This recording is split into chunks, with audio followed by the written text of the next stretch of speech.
Liberia, West Africa. A nation plagued by civil wars, Ebola, poverty, and Monkey Island.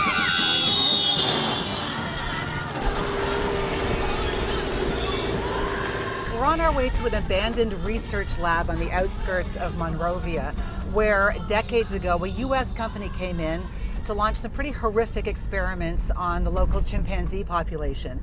At the height of the Ebola crisis last year, that very company made a decision that has outraged many, and it's a decision that has put the livelihood of these chimps in question.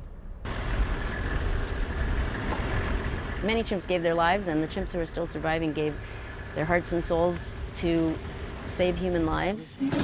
They should be doing right by them now, not just dump them on an island.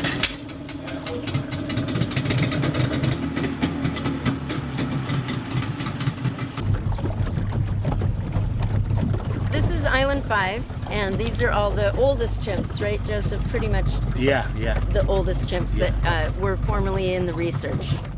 Everything the chimps experienced and saw every single day of their lives from being 1 day old was traumatic and stressful.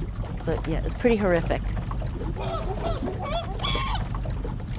You can hear them. They know you're coming. Yep.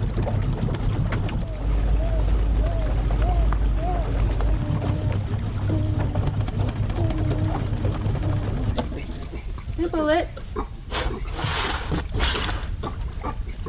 Hi. Hello, everyone. 1, 2, 3, 4, 5, 6, 7, 8. Hello. 9, Hello. 10, 12. Okay, so everybody here. Everybody here, Joseph? Yeah, 12. 12? Yeah.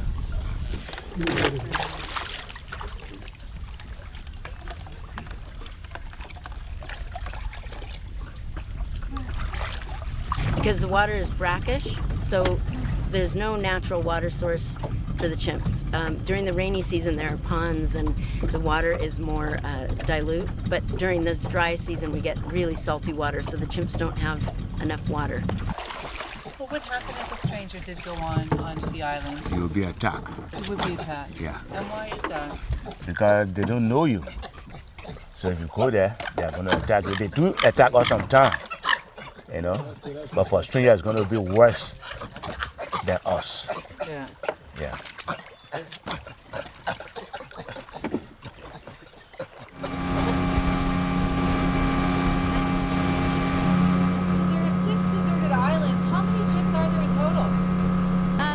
There are 63 chimps total, but each island has a different number.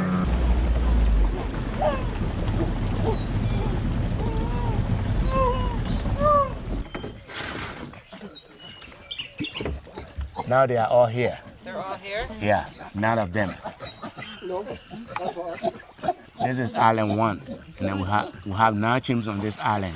Okay, 9 of them? Yeah, this is island number 1.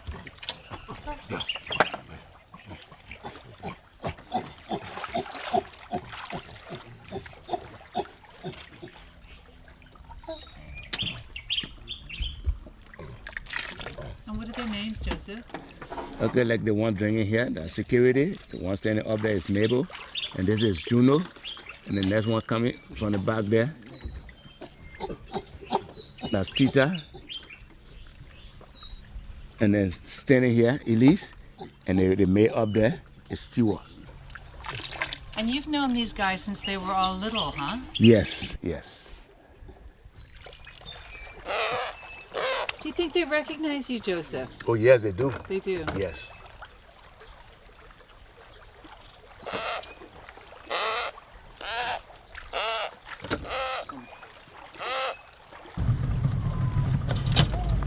We have wardens at each island, so after we feed the chimps, the wardens stay for a few hours to make sure no one comes to take the food. This area we're walking into now is the Liberian Institute for Biomedical Research. This is where ViLab, which was run by New York Blood Center, was based. They actually went out and got either chimps who were being illegally held as pets or actually had hunters go out and kill adults to get babies. It was back in the 1970s that the New York Blood Center decided that Monrovia, Liberia was the perfect place to come to build cages just like these, both because of the very large population of wild chimpanzees, as well as the lax laws. But they didn't just bring the chimps in here to do their research, they also decided to start breeding them as well. Those chimps were bred on site for New York Blood Center. They also took some of the babies away so that they could do research on them. We have to take the baby from the mother and carry it into the nursery, and then you see you will really see the frustration in the mother that she won't want to eat anything you give her. She won't want to eat. She will just scream, start to scream, crying for her baby, looking around for the baby. But the baby won't be fun, So after some days, she will just sit there. You met Joseph today. He's our head caregiver, and he's been here for 36 years. So most of the chimps you met today, he's known for their whole lifetimes. He had to dart the chimps, and they screamed. They hated him. They were terrified of him. They were also totally dependent on him. So while they were terrified of him, they also were dependent on him to feed them every day. And they were especially dependent when civil war broke out in Liberia back in the 1990s, leaving John and other caretakers not to take care of the chimps during research, but to protect them from rebels.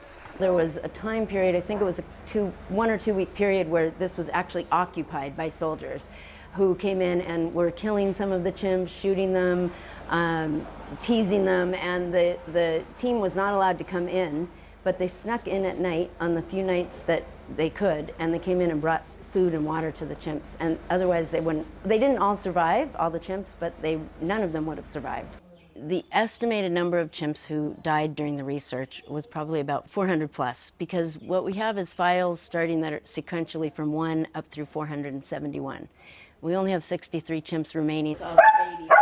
Back in 2008, the New York Blood Center ended the experiments here, and they decided to retire the surviving chimps out to these islands.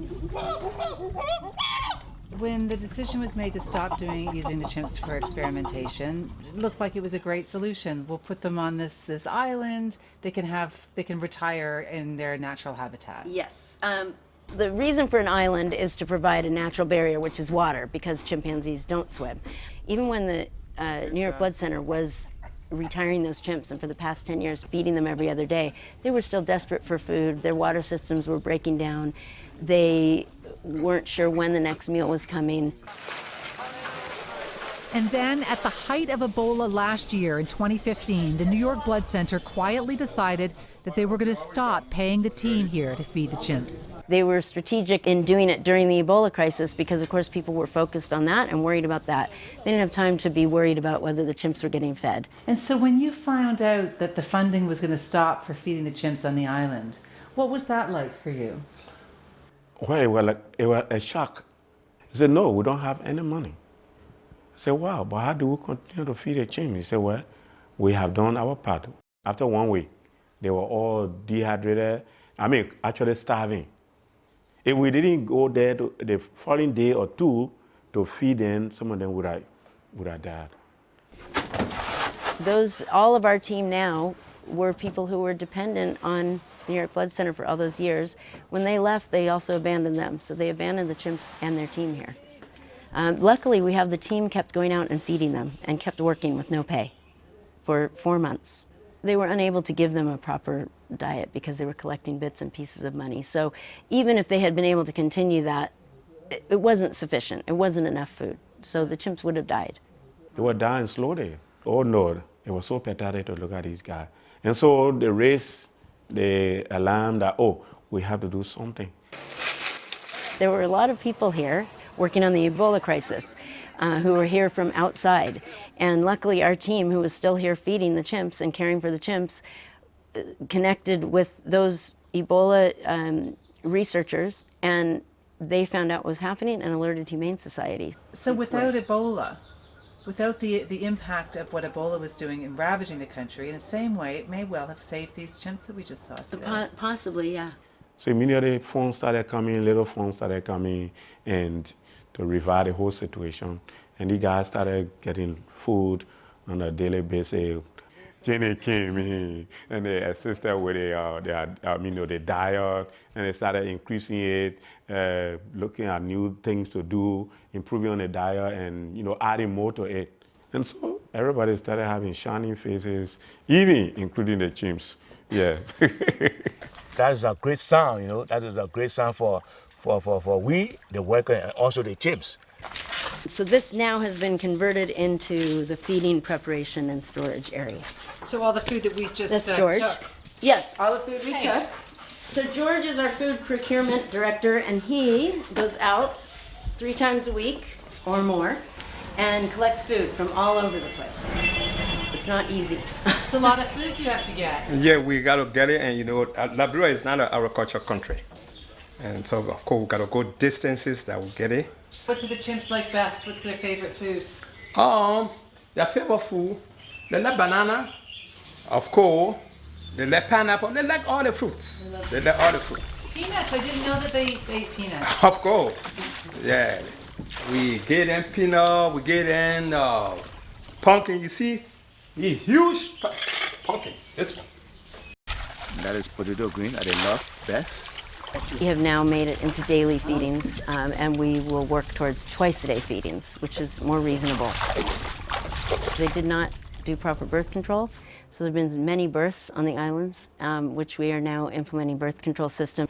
We have one chimp here whose name is DJ, and while this isn't funny because he's been the cause of many births out on the islands, DJ has learned how to go from one island to the other because there are females on both islands. I think he's fathered, we believe, 6 or 7 of the babies out on the islands, and he crosses from one island to the other with a stick, and he feels his way because he can't see the bottom, and he goes up to water this high and crosses back and forth. So we are in the process actually right now this week of digging the canal, dredging the canal so that he will stay over on his designated island. Go. We try to control them from coming to us directly to receive their food. Yeah. Most of them, they live in captivity for 25, 30 years. Some of them were born in captivity. And they are all used to, human, because in the cage, we handle their food to them with our hand. So you see, they are not going far from us. They are not afraid of us. So we are trying to control, throwing our food out there. But whenever they get the food, they bring it back into the water to wash it. And they are telling us that when we were in a cage, our food was not dirty. It was clean, so we have to keep it clean. I think the vibe here and the atmosphere and the attitude is very positive, and that's probably what you're feeling here, which is really nice. I think it's the extreme opposite of what was happening here before. To see people coming in to help, to support the chain, especially the Immune Society, they are really doing a great thing for us. We appreciate it highly. Yeah. They're the heroes of the story. They're the heroes well above and beyond anyone like us or Humane Society or anyone else who's been involved in this. They are the real heroes. Mabel, you okay today? What the chimps got from them during the research, even though there were terrible traumatic things happening to them, the fact that they had people who at least did care for them on some level and had some empathy for them was the little thing that kept them surviving and wanting to survive.